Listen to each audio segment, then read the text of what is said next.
Welcome, Tyler. Tell everybody who you are and what you do. And then we are going to dive into a very relevant conversation about navigating political landscapes on social media, specifically for the industries that we work in, healthcare, life science.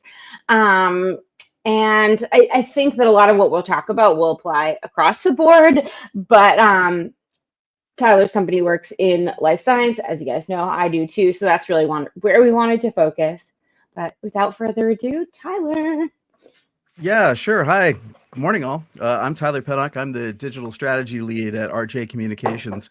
RJ Communications is a boutique, full service comms agency. We specialize in companies in the life sciences space. So that includes everything from pharma companies to healthcare nonprofits to biotechs and medtech. My role is really across all things digital, not just social. So that includes everything from web strategy, digital marketing, influencer programming. Obviously, that is social.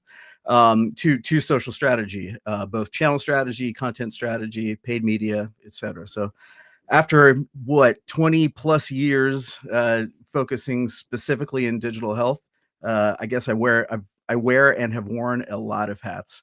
A lot of my career has been spent at big agencies like Edelman, Burson, Ruderfin, others. And in the last 2 years, I've been with RJC. I also do some consulting through Pennock Connect, which is my consulting firm. I have branched out a little bit to take a breather from healthcare occasionally. So I have some clients in the technology and hospitality sectors as well. Sometimes it's nice to get a little breather from healthcare and pharma. It can That's be a at little least that's been my heavy. experience. Yeah, No, yeah, for sure. it can definitely be a little heavy.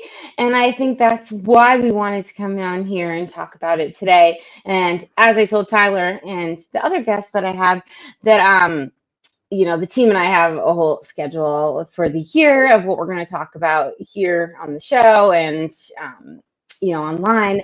And I had social media further down in the year, but I really wanted to move it up because I just kept hearing in my conversations with clients and Slack channels and groups, how are people reorienting with everything that's going in the world? And we want to reiterate today that this is not a political conversation. If you follow me, you know how I feel about everything. I'm pretty loud, but still, I think that we wanted to come on here and talk about this because our industry is really at the forefront of a lot of what's going on. So, Tyler, tell us, how are you having brands kind of reorient their social, their digital, their influencer marketing in Yeah. response to all the shifts going on? Yeah, we're really at a cultural crossroads. So, what are you doing? Tell us all about Well, it. and I'm not going to pretend that I have, firm answers here. We are just, if you can believe it, just 60 days into this new administration. It feels like it might have been years already, but and like you said, I am not here to be Yes. political or get political about this, but there is you cannot avoid it now as a brand, right? I mean, you've Yeah. seen how communities will rise for brands and against brands in this moment on all sides of the political spectrum, right? So I'm not sure that you can just sort of wait it out or sit on the Yeah. sidelines. This will go on for years now, right? From our perspective, it is a little bit back to basics, right? We are working with our clients to re-examine the values and mission statements that they've had on their websites for a decade that maybe no one's looked at in a decade, and think about, Thank okay, you. how does that translate to how we're going to talk to our audiences across channels, and including and especially social media. And look, I think most of our clients, they've never wanted to be political. They have wanted to clearly communicate facts and Yeah. clearly communicate the science benefits and in fair balance for our pharma clients about their products. And I don't think that's changed, but just communicating science and facts now is itself political, apparently. Yeah. And so I think we counsel them to go onto their socials when they see comments that are clearly sharing misinformation or clearly trying to take what is a message about science, about efficacy, and try to turn it into something political, we are counseling them to shut that down, right? It does not, to host a conversation that includes a bunch of misinformation, I don't think is particularly helpful to their Yeah, customers and consumers, right? Um, so for the spaces that they do control, I don't think there's a lot of room to want to be the, I don't know, the conveyor the of that kind of misinformation. So we want to make sure that they are moderating their channels more aggressively than maybe they had in the past. I think a lot of our clients maybe had a set it and forget it approach to their totally. they'd push it, and then they'd kind of, no one was monitoring the comments for a while. And then Yeah, yeah, and that's I feel the set it and forget it is probably pretty typical across our Mhm. industry. Because I think a lot of, especially early stage or, companies that are preclinical, um, are really just driving awareness. So I think, awareness campaigns are much more likened to a set it and forget it Right. mentality. So that's pretty common, if you're listening to this and like, whoa, what are they talking about? Because that's probably not as common outside of our world, but what Tyler's talking about is pretty common. Yeah, well, I think it comes down to resources, right? Social, and Absolutely. for a lot of our clients, is no one's full-time job, right? It's somebody who is, maybe it's a comms team, or maybe it falls under a marketing team, but they're all wearing a lot of hats now, more so than ever before, you know. Yeah. Um, and I think with that in mind, it's about getting, they're focused on getting content developed, getting it out there in support of the next campaign or the next initiative or the next, the next company milestone, what have you. And then that's where it ends. And there really isn't anybody tasked and charged with consistent monitoring, with community management and engagement. I think that takes renewed focus now. You've got to be, I would say, vigilant, to make sure that you, at least the channels and the content that you're putting out there, are not, not playing host to a bunch of misinformation, which is harder than ever because a lot of it is bots. I know Yeah. you use that term bot to just describe, like, you use it in a trolling way against people who you don't agree with online. You call them a bot, but some of it is actually bots. Oh So my God, it's something that's you so do have to crazy. watch out for, because there's a lot of content out there that is being created, by AI, to intentionally to inflame, inflame attitudes, or push misinformation. So, again, community management more important than ever before. Yeah, and so how about the strategy? Tell us a little bit about, are people y- shifting what their message is? Like, tell us how you've helped companies navigate. Um, I can't imagine anyone, taking a full shift into one way or the other. I just feel like that's not necessarily how the industry operates, but I would love to hear from you. Yeah, our clients, and our counsel to our clients is to be more inclusive, more, and maybe the better word is more expansive Mm, in the way they're talking to audiences, right?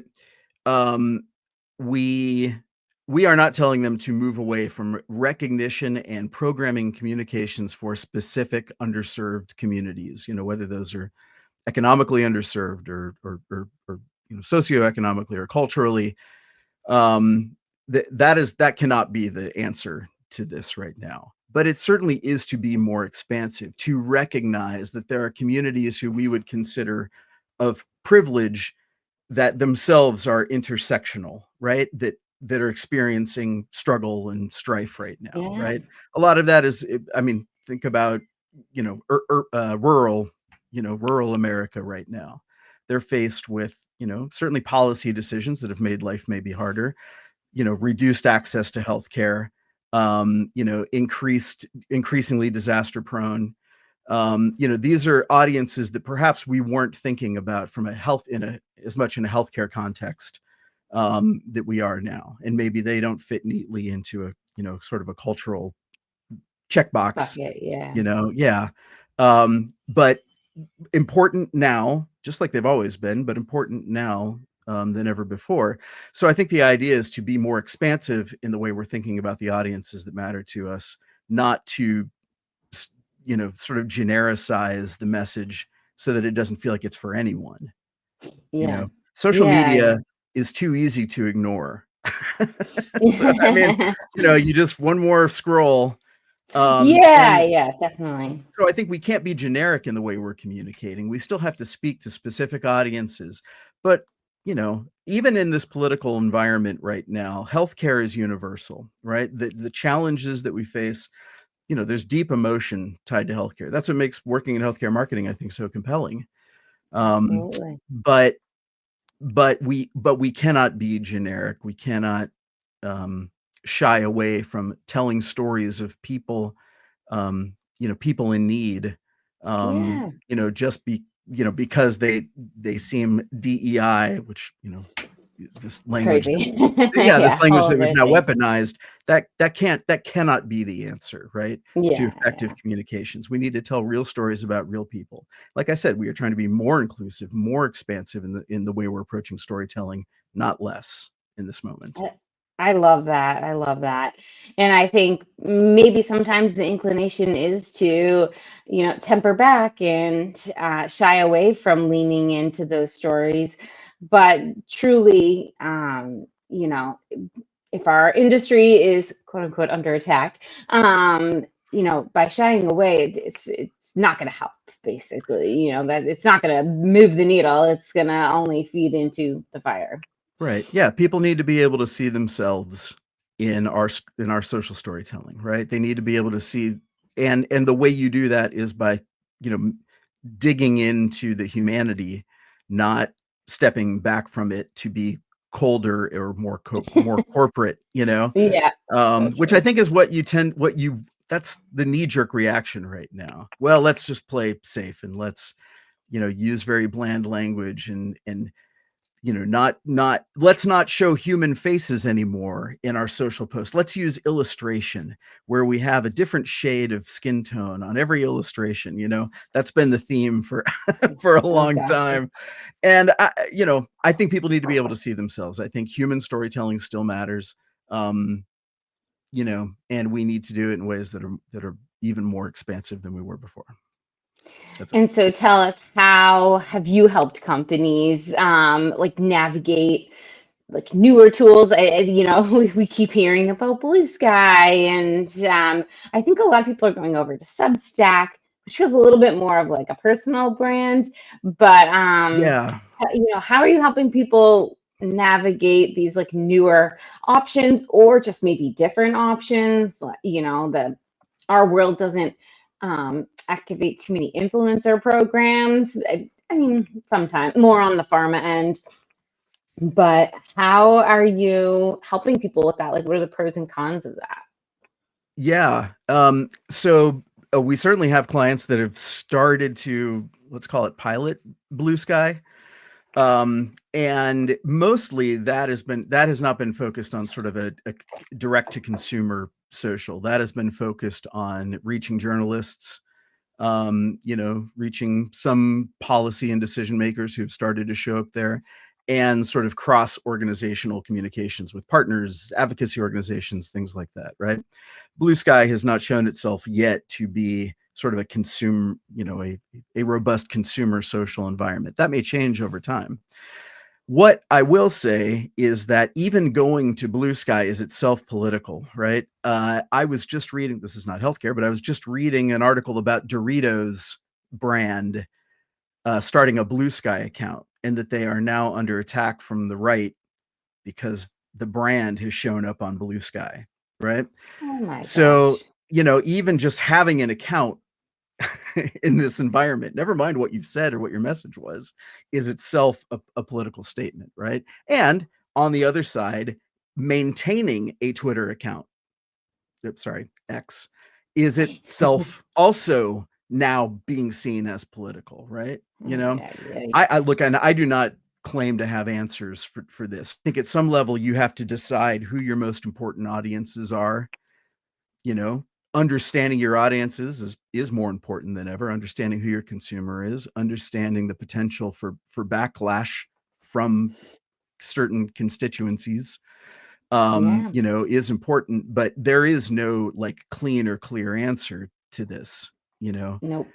my feeling is when it comes to Blue Sky, when it comes to Substack, I think these are still sort of more B2B or you know, sort of B2 informed public audience. You know, I don't want to say Yeah. elites, but maybe you know, Yeah. Yeah. these are, you know, these are just not, you know, these are not consumer environments. And from a health communication standpoint, we do still need to be where the people are, right? Yeah. Um, to quote Ariel, you know, we still sorry, we still want to be in the environments where, you know, Yeah. where we're going to reach people with our messages. We have, you know, whether you're certainly if you're a nonprofit or advocacy organization, but if you're a pharma, if you're med tech, you have information, credible, factual information that needs to be shared with your health audiences, whether they're consumers or HCPs or what have you. A lot of those folks are still on X. So, you know, you have to make a decision about whether or not the risk of political backlash or, you know, ideological backlash is greater than the risk of not being there to communicate true and factual and credible information in environments that are increasingly being overrun with misinformation. You know, I wish there was a easy formula I had to share about decision making around these things, but every No. client feels differently, right? You know, we have some clients that immediately shut their Twitter accounts down 2 years ago, right? You Yeah. know, For sure. when changes first happened. You know, and we have folks that, you know, are clinging to X because their audiences are still there. Yeah. And it's important to maintain communication with them. And there isn't another channel. Blue Sky may be a contender, but there isn't another channel yet that has Right shown now. up like that, you Yeah. know. Yeah, and You know, it's same with like threads and stuff like that. It's just not the same as X, unfortunately. Yeah, I do wish we had a different answer for you guys, but it's just you know, not. and I think I think you have to consider your social presence dynamic these days. Yeah. You know, you have to be ready to change the icons on the bottom of your contact page on your website pretty frequently these days. You know, TikTok again, that's going to be up for, you Oh know, dear. will it Yeah. stay or will it go? I never imagined that TikTok would get banned in the US, and I still don't imagine that's going to happen. It's just too big. But Yeah. people, if it, you know, people will move away from there if it starts to become something different than what they wanted it to be or what they thought it was for, you know, for these last several years. People will go somewhere else eventually. So I think you have to, you know, like I said, go where the people are. You know, I would say I do think piloting these channels is not a terrible idea now, right? I do Yeah. think that starting to show up in sort of strategic ways for specific audiences to engage. You know, trying it for instance, we have a pharma client that's spinning up, you know, Blue Sky, probably mostly focused on conferences, right? As Oh, a, you okay. know, Yeah, that's interesting. not to, you know, not to the exclusivity of Twitter, so they're going to maintain their presence on X, but to kind of co use these Coexist. channels Yeah. in concert together, right? And Yeah. It's interesting. I think that is the strategy for now, right? See what works. You know, see what's worth your That's resources and marketing. investment. Yeah, that's right. That's It's very true. throw the spaghetti into the wall and see if it sticks. And that's, unfortunately, I think you're gonna have to adapt that mentality more than ever. Um, I think for a while it was like, all right, these are the tried and true platforms that we know work in healthcare and life science. But I do think it is going to be a little bit more, all right, we got to try something different. We got to be flexible. We got to pivot. Um, the Yeah. industry is so good at pivoting in general. But it's no different on social now. Yeah, even well, and I more think so. you mentioned influencers, and I think that influencers are still, a very effective piece of the puzzle. We know that we're reaching both, you know, consumer and HCP audiences on platforms like Instagram and TikTok. And working with influencers, whether they be themselves, patients, HCPs, these are credible folks who themselves have built relevant audiences. So I think that influencer strategies, remain the same.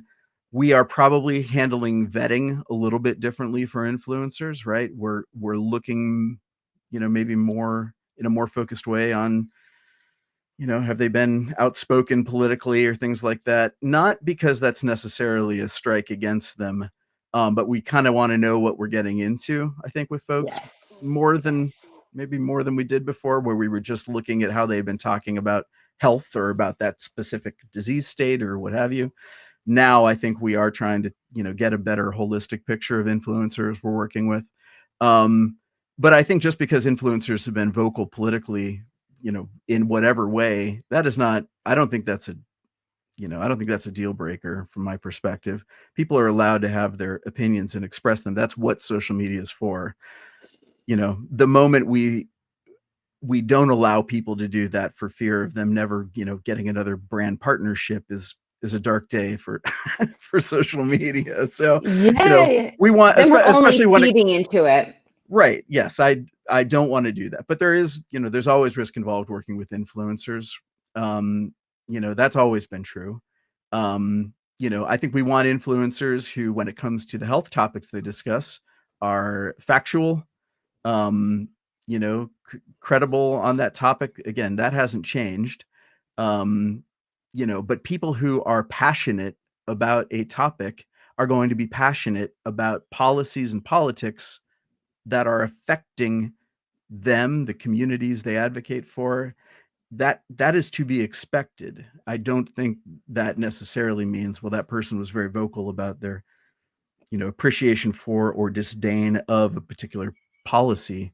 I think that's just showing a passionate person being passionate online, which Yeah, is that they exactly care. what we want influencers to do, you know, because they're able to bring emotion into their storytelling in a way that a company or a brand can't as effectively. That's exactly what we want from them. So again, That's, back to basics a little bit, more vetting, more research, know what we're getting into. Moderation is still key. You know, you can't just, enlist an influencer for a campaign and then not monitor the comments that are unfolding on their channels. And you can't expect them to. Usually that's not even in the contract that they're going to be, charged with moderation. Um, so, there is a lift to engaging in, sort of next level social media activities in this day and age now. yeah, it's And interesting. It's so I think it means more than ever people need to invest in the, platforms, the people that are helping with their social media. Now's not the time to shy away. I mean, by shying away, you aren't kind of making a statement as it is then. no, I agree. I mean, yes, using technology to help, and I'm not going to plug any specific platform, but there certainly are tools out there that can help with community management and moderation. Um, I would say it can't all be automated, though. There is still a lot of manpower that is required. AI isn't going to be able to, solve all of this. Yeah. Sometimes people just need to read posts and people just need to read comments, and then, make sure that you have in place before a campaign or before you launch this channel a robust matrix, kind of response matrix developed, right? If we see this, here's what we're going to do, right? Oh, yes. We have with some clients, we've developed sort of red, yellow, green, you know, assignments for different, the different things we might see in social media, right?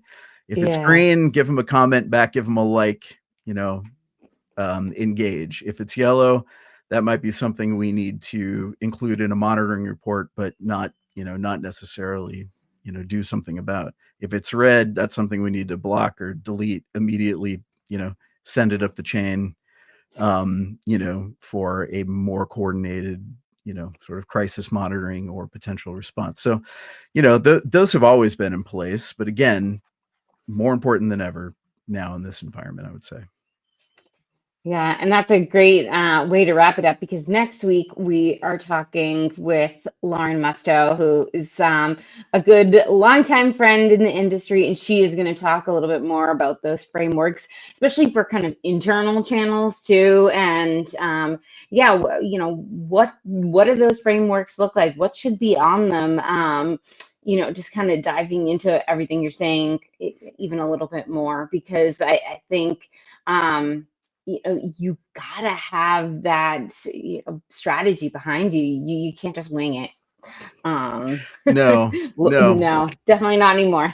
Well, that's exactly why people hire people like me, I guess, Yep, exactly.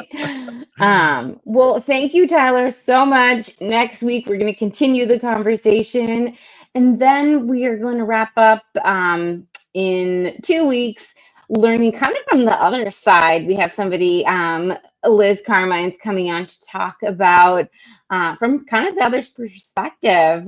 She worked in disaster relief.